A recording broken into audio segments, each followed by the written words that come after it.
Kandolo po d'abord un azali mwana changu ya solo aebi ba vrai problème et tout ça va na changu. Par exemple, na changu to a problème ou tout ça biso au quotidien, c'est-à-dire chaque jour o yebi ki équité matation la mukina okuta un problème transport.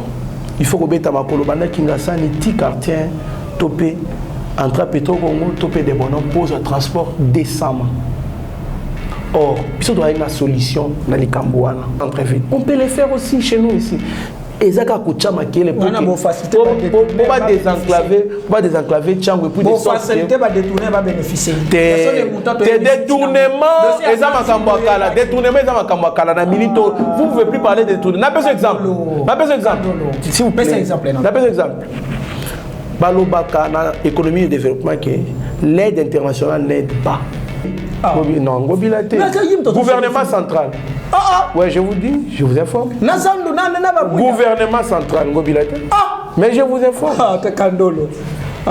Mais oui, je vous dis la vérité. Mon frère,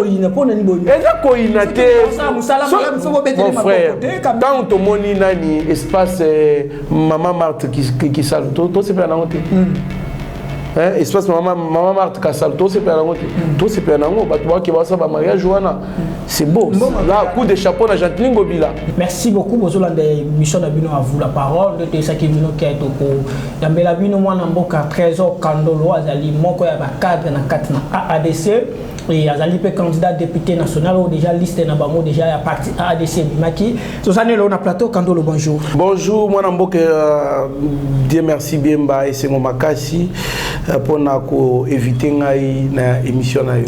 Le lot tout monde déjà liste à ADC et Bimi déjà parmi la liste ya ba parti politique na ba regroupement tout monde à ADC et Bimi et parmi ba et Bimi na 9e ou 8e position est-ce que ils ont toujours qu'à travail au sali ou bien comment? Oui, ils allaient travailler mon oyo présidente ya parti Adel Kabena Mouaouka grand pays ali kosala elongona secrétaire général ya parti obisoto benga général ezali bongo CG Eloy Koupa maître. Alors nali kopesa bango félicitations pe merci pour na musala makasi o baebi na kosala po ete tous à la révélation de l'année pourquoi parce que tous ali 9e position tu aligné 449 candidatures na législative nationale. Ce n'est pas donné à tout le monde. Tozali na banani, tozali na ba UDPS, tozali na ba AFDCA, tozali na ba MLC, tozali na ba parti local ba INC, moni ba parti local ba ALDEC. Donc biso tozali na top 10 ya ba parti au ba la kisi force ya makasi.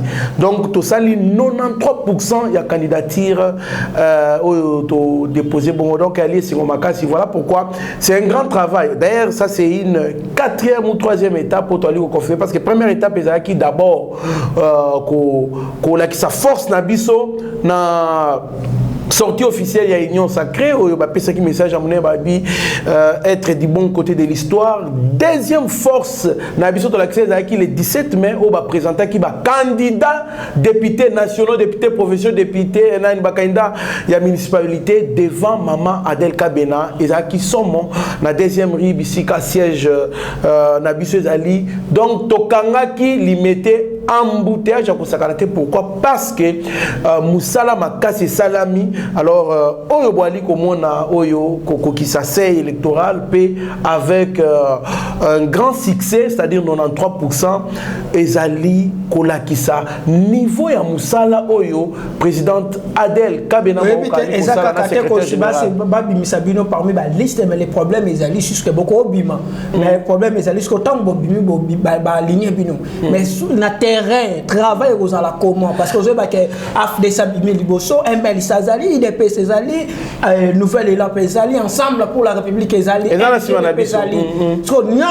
que parmi Kobima wana est-ce que ça c'est que ADC ko ko zata siège le na ville qui merci beaucoup pour la mutuna na ona ali ko ebisa OK ADC ko ça la surprise moko terrible batu ba ko ya bakao nyonso tuna ali ko tangela eza ba élément justificatif ya victoire na biso ko kamwate ce que qui a des 150 députés nationaux. Ça, je vous dis, je suis très sérieux.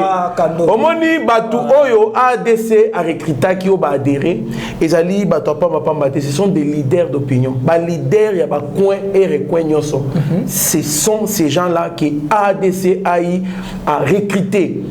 Je vous dis, au moins quand on a dit que Moutouye Zali a député, beaucoup comme on aura ce qui est député mouké, c'est 100. Yosko na tiango kuna zana bati balabala bazali na tiango kuna tozo mona banani bato bele na tiango kuna bazali so yo za pe na kati ya tiango yo moko zo compter oza seko bima na tiango. En tout cas ce qui na lobby qui na obimate za lokuta parce que bato ba Holanda biso ba boya. 19 sièges. Oui, je ne disconviens pas. Mais na li ko yebisa OK ozali ozana ba source na tiango kende na tiango sala sondage Joje batu okoyo so tunika ka mutu to leka tangela biso ba député na bino koto ba to bolinga ba ko ba député ou soit ba notable ya koto yo. En tout cas ceux qui batangi comme trésor Kandolo tenalo ba vraiment qui ezali lokuta ba kotangi la au trésor. Je vous dis eza ndenge na tangité jour à 4 jours à vote eza problème ezate mais ngana ko ebisoka ke zela jour ba ko publier ba résultat okoyoka ke ADC ezala ekozo ba député ebele na chango. Ça, je vous assure. Non seulement na Tchangou, mais Congo Mobimba. Jour va publier résultat. Élection. Okoyoka Congo na ngekotanga. Élection paysanne. Mais élection kozala ezala tene. Élection kozala ezala tene. Au maudit c'est ça non. Pardon? Audit il affiché électoral et ça non. Et ça les maquille déjà. Moi non journaliste qui ça. Même pas fallu le lobby ça la. Ah mon frère, Nabi Boyen. Quand vous m'invitez dans une émission, c'est pour parler sérieux. Et puis quand on parle sérieux, nous devons parler par rapport au calendrier à Nani à Seni. Seni a pesa qui temps où il fallait qu'il fasse l'audit interne et externe. Tout ça là qui donc il y a Nani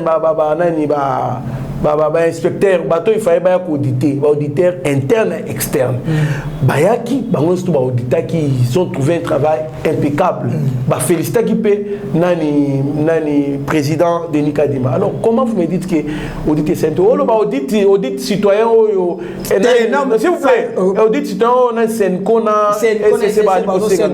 mon frère bali ko sen audit citoyen wana c'est pour normalement Holanda qui dit mana à lobby bali ko luka to ko gérer na bango processus électoral c'est impossible parce que c'est impossible parce que organe il y a Seni et les organes moko indépendant c'est-à-dire batu oyo bazwaki confession religieuse muto bazwaka na confession religieuse ba confession religieuse basangana ki bazaki 8.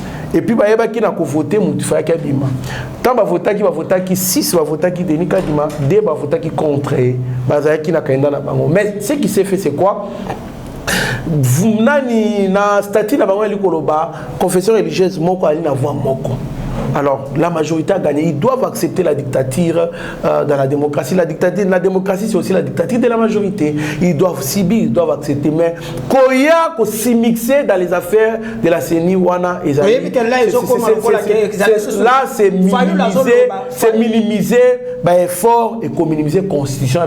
La CENI est un organe indépendant. Le col a fallu s'aligner dans le processus électoral. Le FCC s'aligner.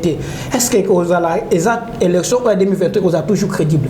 En 2006. Exemple, vous pouvez ça mais exemple à ma sécurité. S'il vous plaît, exemple à ma sécurité, pourquoi? Parce que ce n'est pas n'importe qui avait refusé d'aller aux élections en 2006. C'était l'UDPS. L'UDPS, c'est le parti qui a fait sortir tous ces hommes politiques au Boali Komona. Autant qu'il y a un homme politique nini, il y a Moutouya, il y a Malunga, na Congo, à l'UDPS. Tout le monde est passé par là. Mais l'IDPS à l'époque, après qu'il y a eu l'élection, mais l'élection, ça allait marquer.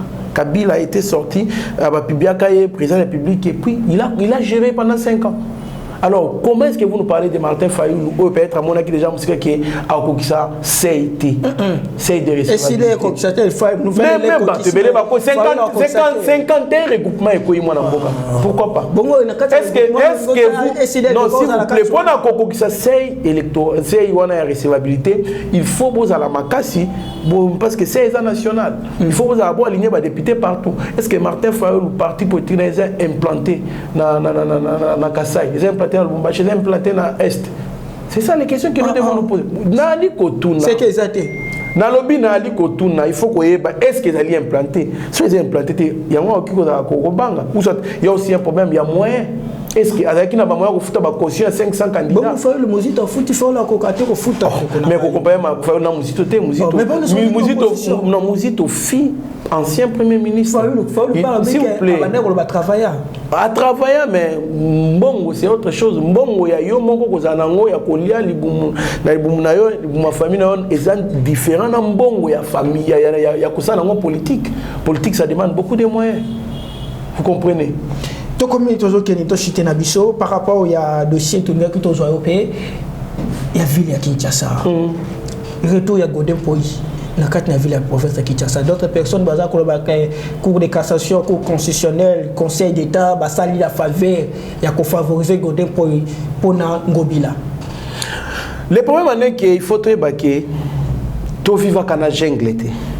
État et que l'ami pour éviter des ordres, anarchie et zalaka liboso. Na état de nature, votre bien état de nature, c'est-à-dire à l'époque de l'Antiquité, tous les côté, tout le monde vivait dans les désordres, dans les chaos, c'était la jungle. C'est-à-dire moyen il y a moyen qu'on tient hors des activités parce que les plus forts remportaient sur les faibles. Ou azamaka sinde mutu ako dominer faible. C'est ainsi que Baya Kozwa va créer État. État est là. Ils ont naissance et outil na lisanga na volonté personnelle il y a population babi tocha l'État a kambabiso acha mibeko wana sa nini et ba kambiso pour to respecter ba liberté tous en ba limite ya osala makam. Alors mboka ekelami na mibeko oto bengi mubeko likuzi to la loi fondamentale to bengi sous constitution. Constitution ezali ko déterminer modalité ya gestion ya mboka, procédure ya makambu nyonso tout toza na conseil d'état la delaka ba procédure so ezali respecter to ezali respecter te tozali na cour constitutionnelle o etalaka na la constitutionnalité na l'inconstitutionnalité ya makambu de décision prise par les juges. Alors ce qui constitue respecter to ezali respecter te. Alors nous surtout et la cité tous en la démocratie. Alors procédure yako ko destituer Godin Poyi ça qui respecte tout ça qui respecte. C'est ça là, c'est là où on doit se poser la question. Il paraît que selon Godin Poyi qui n'a congé intellectuel il y a 45 jours. Ba komele ba bien se présenter dans la plénière pour ba yo kaye puis ba so ba destituer to ba destituer. Alors il s'est fait que il y a qui t'a comme les bango justifier bango la question on a preuve il y a médecin qui a un congé bango ba bi jamais muto qui a un congé à sa activité politique na éviter et tant ba qui na côté conseil d'état quand il a rétablir à réhabiliter na musala na esco to kolobani nous sommes dans une république en tout cas na éviter wana c'est pour non wana ba linga balobake donc Jekoko a pesé pour Yazonga. Donc ça veut dire quoi? Est-ce que Jekoko est au-dessus de la loi? Non, je ne pense pas. Je ne pense pas. Ils allaient des mibeko, des saliki, bazoni sae. C'est bon. Mais sinon, aventir na bango bali ko sala à la tête. S'il vous plaît, aventir bali ko sala à la tête, il y a province on en a marre. Parce que nenge oyazolinga a koisa gouverneur linga a étouffé oyo. Oh buena ba confiance ça ne bénéficie pas na peuple. Malgré ça, vous avez des autres déjà. Pardon? Oui, ils ont des autres ngama, ils ont ma bête, ils ont des autres ngama. Ils ont bien. Oui, non, Ngobila T. Non, Ngobila T. Gouvernement central. Ouais, je vous dis, je vous informe. Gouvernement central, Ngobila T. Mais je vous informe. Mais oui, je vous dis la vérité. Mon frère, quand tu moni nani espace Maman Marthe qui sale, tout c'est pas la honte. Espace Maman Marthe qui sale, tout c'est pas la honte. Tout c'est pas la honte. Bah qui va ça va mariage Joana. C'est beau. Là coup de chapeau na Jantini Ngobila. Mais ce qui a scellé le pourquoi pas to commis ça? To commis ça. Zandu nani elenge c'est conscience c'est le gouvernement central. Donc même sur la souka Jean-Marc Kaboundé a lobby que la population va voter président de la République parce que le président de la République a un danger pour la République. Il y a un bengi démocratie. Démocratie c'est-à-dire que la liberté d'expression. Mais ma bende ko finga.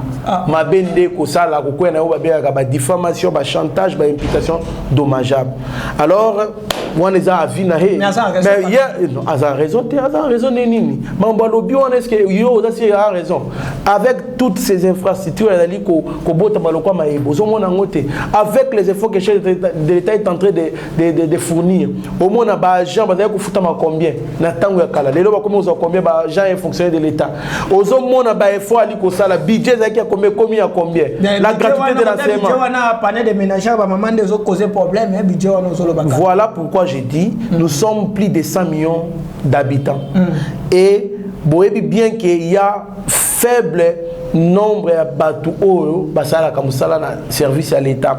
Ce qui trésor public et mati bateau basala premier bénéficiaire ezali agents et fonctionnaires de l'État. Voir moni bango salaire et mati. Or bazamuké par rapport au nombre de Congolais.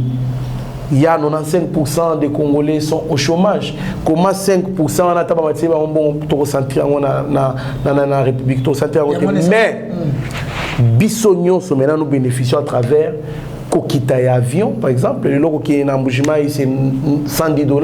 Koki en Équateur, c'est $90. Koki en Lubumbashi, c'est $190 au lié à $400. Bissognon, surtout au bénéficier. Toi, $, d'abord, c'est quoi? Il y a ce qu'on appelle la division du travail. C'est-à-dire quoi? Nos colonisateurs, ça est le mot dans le sens que bango bazana ben distrib surtout za la kaka na ba bénéficier na matière première na biso to za kaka tozo extraire matière première to teke bango na état brut bango ba ke ba transformer ba teke sont trop cher et division du travail ils ont permettre teke to za la na ba devise. Pourquoi? Parce que biso to ali ko Sibir bango ba somi na moins cher ba transformer ngo ba teke biso ngo na trop cher. Alors c'est ce qui fait qu'il faut révolution industrielle et ça les dans le sens nini na ba pays africain to implanter ben industrie to ba na transformer ba matière première biso moko. Mais il y a un problème, il y a l'Occident qui empêche à ce que biso ba imboka biso ba africain implanté ben industrie parce que tu implanté ben industrie ba matière première qui est sur par bango pour ba na ngote. Alors ce qui fera que bango ba kanga ba industrie bango biso sko to koma tozo transformer to ke to tekeli bango ba koma sko ba umbu na biso na terme ya devise pour to ba na za devise to te ka to na ngombo. Quand on ne produit pas, on ne peut pas espérer la stabilité de la monnaie locale. Biloko na oloba ba yuma ba ko ye bangote ba yuma ba ye bangote parce que les chiki la ministre économie monnaie nazawa na mais kasi yangwana au moins so tuni ministre économie docteur Vital Kamerhe akoye biso makamuna oloboki stabilité yaka na production d'aider il faut coincer ba opérateur économique la biso pour mettre s'il vous plaît pour faire à ce que bakanga d'abord ba nani ba kambiste ya ba coin parce qu'il y a des gens qui veulent saboter nani ko saboter économie en mboka bazali kozwa bambongo baki ba pesi ba petit ba coin na pour ça dollar mbang pour na tinda marchandise ya tema ba frères o mais la pesier changer ata na prix à l'écolo pour de sorte que batambo ya pa na yo nazo ba devise na kene ko soma biloko. C'est ça le mal lorsque la banque centrale ne gère pas nani ba change ya pesa ki monnaie ya pesa ki affixa qui prix à dollar. Oui, voilà kasi na lobela qui c'est ça muntasa banque centrale a fixé ba prix mais yé moko azata na bureau d'échange moko comment le kwane eza lokuta yo so ke na banque centrale pour changer mon babi mais banque centrale qui azali mais na ba ki na ba cité je vous dis ezali faut ba kangande ba tu oya ba kwewana ou soit ko tinda ba nani ba sécurité en tenue civile ba traquer bateau yo ba ali ko fixer nani taux d'échange na lolenge na bango mutala mukina tombo ya tie prix na ndenge na ye biloko nyonso to ande ko sala de sorte que tout stabiliser moyen et puis il faut imposer à ce que la monnaie locale soit la monnaie l'unique monnaie qu'on doit fixer les prix dans les marchés, c'est-à-dire au côté na kin marché au côté loko na franc et puis ko imposer bango baté kabiloko na franc nous tozaki na Kenya na baninga Steve Konde wana zali wana Mitterrand azali wana tozaki na Kenya pour son belo qu'on a dollar, c'était un problème. Il faut son bon na bango so ngo soma dollar ba matisi prix. Et loko ya $20, so soma dollar o soma ngo net na valeur ya ba $27. Mais si on a $20. Pour dire quoi? C'est un système qui est mis en place pour stabiliser les valoriser aussi valoriser la monnaie locale. C'est ce que nous devons faire. Voilà ce que vous allez Moussala, le ministère de l'économie en concomitance na ni banque centrale, pourquoi pas payer quoi associer ba agent de l'ordre de sorte que bacha ordre na ni change. Comme nous sommes sur côté à caméra moi rubrique ils allaient bien. Kandolo député national, candidat député national ya Tchamo. On a parti à ADC. Alliance pour les actions de développement du Congo, présidée par la présidente Adèle Kabena Mwaoka. Action ni ndo bossel pour le développement du Congo. Action ni déjà bossel pour le développement du Congo. Action tosali pour le développement du Congo d'abord on prêche le patriotisme là-bas. Vision Abisso c'est la patrie ou jamais, c'est-à-dire quoi? Qu'on gérer, qu'on arranger là où on a mal géré, réhabiliter ce qui avait été détruit, construire ce qui n'est pas construit, c'est-à-dire vision la mission d'Ali, les bien-être, on vise le développement des pays dans la Congo. Voilà pourquoi on dit les actions, alliances pour les actions de développement du Congo. Mais pour l'instant, au Kokiko Jigé Bissoté, parce qu'on n'est pas encore aux affaires. Au Kokiko Jigé Bissoté, au Komona, qui est Trésor Kandolo. Secrétaire général Eloy Koupa, par exemple, Jacques Kapeta, par exemple, Dodoli, président Dodoli, Azali nommé quelque part, au Monique non, Nézaboé a travaillé à Boukike à l'État, à Yibimbongo, Wanda Weko Bake, Nani, ADC, ils ont une vision pour développer Mbokate. Mais pour l'instant, ne nous jugez pas parce que nous ne sommes pas aux affaires. Trésor, c'est le but de l'auto salabila, il y a réputation souka, c'est le but de l'auto population. Et ça a question oui ou non. Ce qui est la population va voter pour nous pour 2023 par rapport à la réalisation, la promesse qu'ils ont réalisée. Est-ce que nous disons que le président de la République Félix Antoine Tshisekedi va voter? Oui, va voter. Pourquoi la réalisation? Gratuité de l'enseignement, plus de 5 millions d'enfants. Non,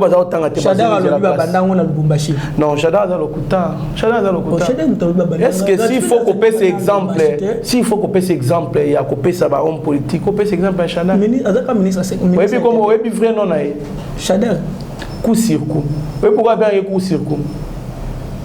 Oui, pourquoi bien un coup sur coup? Parce qu'en son temps, il paraît que marche moins opposition zalaka ba sakaja peut perdre na butu et na moi na butu ba ke batumbi 6 combattants à IDPS na siège à son époque.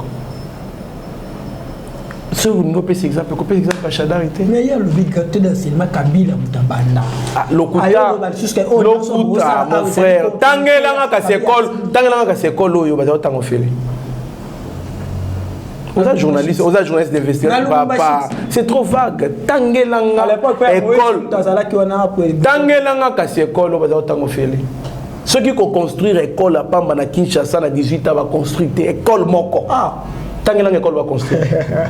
Aux journalistes d'investigation, Tangelanga école oyo na gestion 18 ans ba tongi et botami pena boy. Les réalités. Ceux qui le loyo. Nama ponami de tout ça boye population à lobby qui est na Tchamo attend parmi les députés pour voter Trésor Kandolo pour la raison pour voter Trésor Kandolo pour d'abord un azali mwana Tchangu ya solo aebi ba vrai problème et tout ça va na Tchangu. Par exemple na Tchangu tu as un problème où tout ça au quotidien, c'est-à-dire chaque jour au yebi qui équité matation la mukina okuta un problème transport. Il faut que les Makolo Kingasani, ti quartier, topé, entre Petro Congo, topé des bonhommes, pose un transport décemment. Or, il doit y avoir une solution dans les Cambouana. Solution, il faut que tu aies l'hémicycle. Bisika va député va s'engager. Quoi, il faut que tu aies un très rail. Il y a ma signe. Malgré la télé, beaucoup. Quand on dit kozongisa, c'est-à-dire quoi, mon frère? Malgré Banzele Bouka. Banzele Bouka, ni non, on a côté Zele Bouka, Zela Congo central, ok, Congo central, Bouka, combien de fois bazongisa? Zela campus intendance. Bakozongisa. C'est l'État qui va faire ça.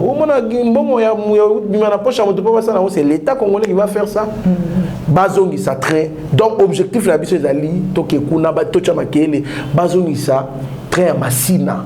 Pour ceux qui sont en train de se faire des train, ils sont en boulevard. Et puis, ça la pont à quartier neuf, dans Djili. Pour wana kosunga batu, misusu babima, bakatisika wana, bakei koza transport, na matete topé na Kinsenso. Et puis, baluka ba acheminer kulumba ti na niveau na selon plan na moi bimati na Kingabwa et que ti na centre-ville. Kulumba si wika mbekatef, non, c'est pas ça l'objectif. Alors, ba biloko surtout so ba ça ezala bien makasi ko sunga de sorte que nani kongo nani bana changu ba beta suma koloté. Pourquoi pas ça le quoi na Kenya? Na Kenya j'avais beaucoup aimé. Nanzela outi na aéroport na bango. Bazanzela naturel ya bango ba nakala. Mais batongi sunzela likolo ya. Au moins tu boulevard le mumba bongo. Likolo wana batongi sunzela mususu. Banda aéroport du centre-ville. On peut le faire aussi chez nous ici. Ezaka kuchama kele pour pas désenclaver Tchango et puis des facilité va détourner va bénéficier des détournements ezama kambakala détournement ezama kambakala na milito vous pouvez plus parler de détournement n'a pas exemple si vous plaît exemple n'a pas exemple balobaka na économie de développement que l'aide internationale n'aide pas ne développe pas un pays surtout là où il y a un pays où les détournements règnent. Mais dans Mboka, oyo détournements zate aide internationale et qui développer Mboka. Par exemple, organisation AGA francophonie, il y a une grande partie en bon pays outil Liban en Mboka. Parce que c'est bien placé, c'est bien orienté, voilà mon libre infrastructure, c'est miné, c'est mi bon. So nous avons un gouvernement ya mi, benga bayi, ba pe benga tanga mutete, marampe o la dernière minute Canada. S'il vous plaît na si ça. Oui. So nous avons un mi gouvernement mi. Non, le gouvernement mi bate. Gouvernement oyo miyibi n'a pas été que miyibi bazate. Mais ce miyibi ezali eza pourcentage moké. Pourquoi? Et on est en train de combattre pour ici. Pourquoi? Nani ko pese exemple moko. Budget pour Emata, il a fallu bakanga madusu. Il y a miyibi. On avait ce qu'on appelle le coulage des recettes. Coulage des recettes, c'est lorsque les vols dans les pays s'est fait au-delà des 60%. Il y a aussi ce qu'on appelle sointage des recettes. C'est lorsque les vols s'est fait à 10% seulement. Et au moment où je vous parle, je suis entré, je suis conscient, je suis sûr que le chef d'État, boum, dit que ça l'on à 60%, plus de 60%, tout comme il a 10%. C'est que miyibi bazakaka. Mais il faut traquer tous ces mondes là pour qu'on 6 à miyibi 0-0. Merci. Tu as un message que ça mingi na bana changu. Na changu li susuka kana ngana le pays surtout un problème il y a kuluna. OK. Il faut tout bunda pour kuluna si là. Alors tout ça libétide dans association nanga to comprendre que il parce que il y a un grand nombre de la population mais sécurité ba toza muki la police. Donc la police va occuper quoi simer sécurité ba te belé bongoté. To ko militer dans le sens que to augmenter nombre. Il y a des soucis na basiat na changu de sorte que sécurité ezala. Et puis to bunda to loba mingi po ba doter ba policier to ba na basiat to ba za minduki de sorte que ba ko sécuriser population. Il y a beaucoup de choses oyo selon nous le pour temps moyen to continuer à te mais là zela ya kimbuto ke ko bimatina côté na dimension communale qui manseka kalezalaka côté comment siège ya seni l'antenne ya kimanseki zela wana ezali mitra eza ya kobeba makasi toza na nzela ya avenue Njoko côté entrée Mikondo avenue wana mitra eza ya kobeba makasi route mokali ya kobeba makasi donc il faut ba mekepe ko sala de sorte que to tchake les po bazela na so basala moi puis toza na ba avenue na biso tout baby na changu baso mbula neto ko tambula boyo to banda poko taliboso pa na yo il faut nyata mai ça n'arrange pas les peuples de Tchangou.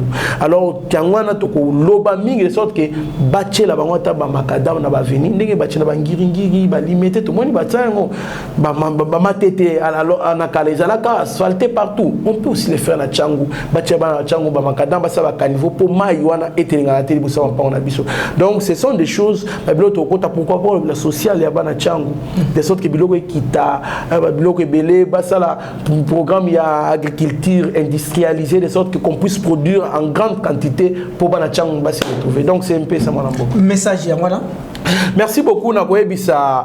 D'abord merci na présidente na biso ya parti Maman Adèle Kabena Mwauka Oyo Asali exploit. Ça c'est un exploit qui s'asseye et puis qu'on aligner 449 candidats députés nationaux Congo Mobimba. Ça c'est un exploit.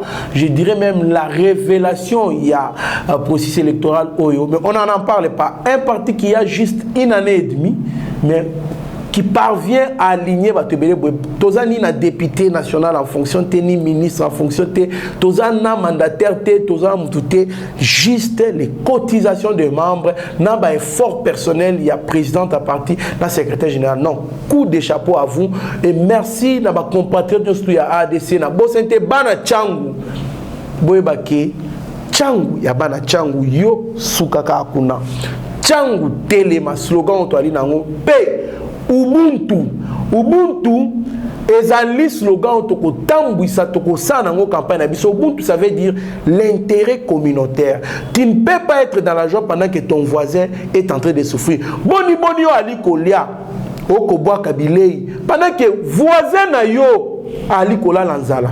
Te bongo ezali bien te. Il faut Ubuntu, ça veut dire quoi? Bissonyoso, tout se retrouver. C'est-à-dire on entre dans la gestion de l'État pour gérer pour l'intérêt général de tout le monde. C'est-à-dire Moutoutou à se retrouver dans toute action que nous poserons pour les pays. Mais ceux qui doivent poser l'action pour la Mabunabisomoko, là ce n'est pas l'Ubuntu. Dans ce qui ça, un exemple, ezali na bana moko, bazaki 10. Batie bango na mulongo. Baïso abi bosa la course. Batie pomme musika. Bosa la course mutoko mtali boso ye mutoko za pomme oyo. Batie pomme. Bana wana batelemi babi biso 10 towe la pomme moko. Tokyo betana tokiko bunda tokyo kweto bukani. Banana basimbani bango surtout 10 na maboko. Babandi mbangu bake bakoy place pomme ezalaki balingi bazingi pomme wana bavandi bazi pomme bakaboli yango en 10 parties bakaboli mutumono surtout aller. C'est ce que nous voulons prêcher cette fois-ci dans la scène politique. Donc Ubuntu, l'intérêt communautaire, l'intérêt général. Merci beaucoup intérêt communautaire, intérêt général. C'est Trésor Kandol Mouzaki na émission Nabino à vous la parole. C'est ça, hein? Dieu merci bien, ma fils de l'homme. Tout ça toujours alors tout ça qui vient qui est au bandit, marambo bandit. Merci beaucoup na politiciens parce que tout ça bino peut jusqu'au la bino ba politicien ba émission ZBD biso to sala ka bango ba yibaka na pesi nos félicitations zo la ça tout ça sala mo bien makasi félicitations to ya sous l'émission monsieur super rubrique monsieur saison compta l'émission. Merci beaucoup na Mustafa hein. Ndeko ya tongo to kabulane to partager to tambola partout pour que tout ça la musala ngolo lenge sengeli.